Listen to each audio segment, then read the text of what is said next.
So today I want to talk about why it's okay to toot your own horn. So what I wanted to try in this video, and probably the next few videos, is to get away from the sort of talking head video that I've done up to this point. I've gotten quite a lot of feedback that it's nice to see overlays of gameplay footage or something else while I'm talking, so I'm going to try that for a little bit, see how that works out. You guys let me know what you think. If you like the overlay footage or if you prefer my traditional style videos, I'd like to get feedback from you guys on that. Anyways, let's get on with the video. So for those of you who aren't familiar with the expression of tooting your own horn, what it basically means is to talk yourself up or advertise your skills or show off your skills and abilities to others. It's basically self-promotion. So the game development industry as a whole is pretty saturated because there's not a ton of jobs out there, but there are a lot of people looking for them. So this allows studios to be super picky when they're hiring people. A lot of times what winds up happening is the whole squeaky wheel gets the grease type of thing. So the people who are the loudest tend to get the attention first. Now that attention might not last, but the whole idea is that they get noticed. And sometimes getting noticed is enough to get you in to the interview. And sometimes even getting through to the interview past the screening process can actually be the most difficult bit. I would say this is especially true when you don't have a lot of experience and when you're straight out of college, because most of the positions that are out there want some form of experience even for the entry-level positions, which I think is, it's not really entry-level if you have experience, in my opinion. It's sort of poorly defined in my opinion. But the fact of the matter is you have to advertise yourself. You have to advertise your skills. As I've mentioned before, you have to have a portfolio. You need to be upfront about your skills. Advertise what you know. Advertise what you're good at. Be honest about what you don't know. The most important thing is don't be afraid to advertise yourself in such a way that sort of highlights your skills. For example, there's nothing wrong with saying I'm a good programmer, even if you don't personally feel that that may be true.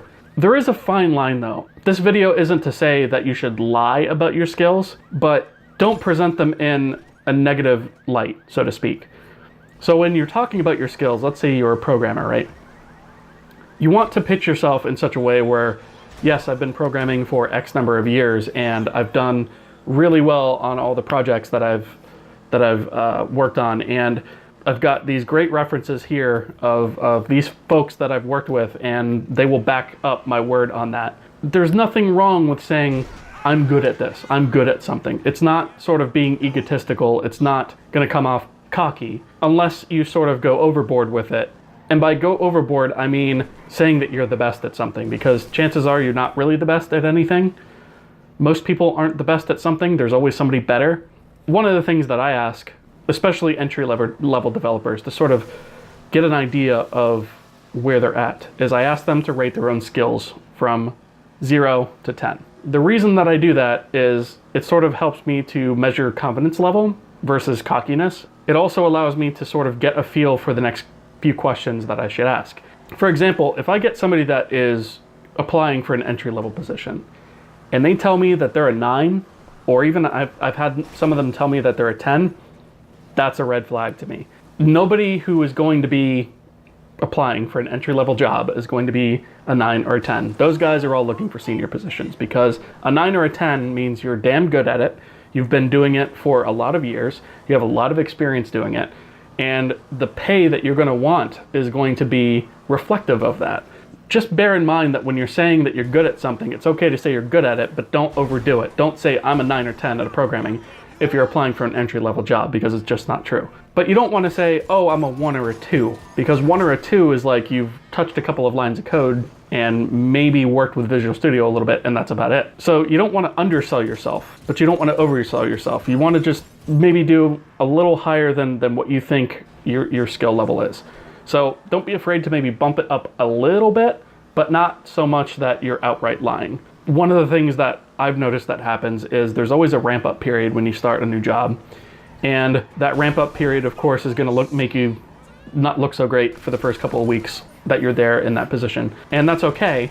But when you finally do get past those first couple of weeks and you sort of understand the project that you're going to be working on and whatnot, you need to be able to perform at close to the level that you advertised yourself at. So again, don't be afraid to say that you're good at something. just be wary of not overselling or underselling yourself. It's not egotistical to say that you're good at something. People aren't going to look at it like that unless, again, you oversell yourself. So just be cognizant of that when you're going in for an interview, and don't be afraid to toot your own horn. Don't be afraid to advertise your skills, post on blogs, post on websites, show off your work, get your name out there, because the more you do that and the more you get feedback, the better you'll become. And the easier time you'll have finding work when an employer could just Google you and pull up samples of your work. I know a lot of times that's what I've done, and I've found some people's work to be really, really awesome. And sometimes that will actually lead me towards bringing them in for an interview because I'm impressed with what I'm seeing as far as examples of their work. And that sort of falls back into this whole don't be afraid to toot your horn thing. So anyways, that's all I've really got on this. Thank you guys so much for watching. If you haven't already, consider subscribing, and I will see you guys later.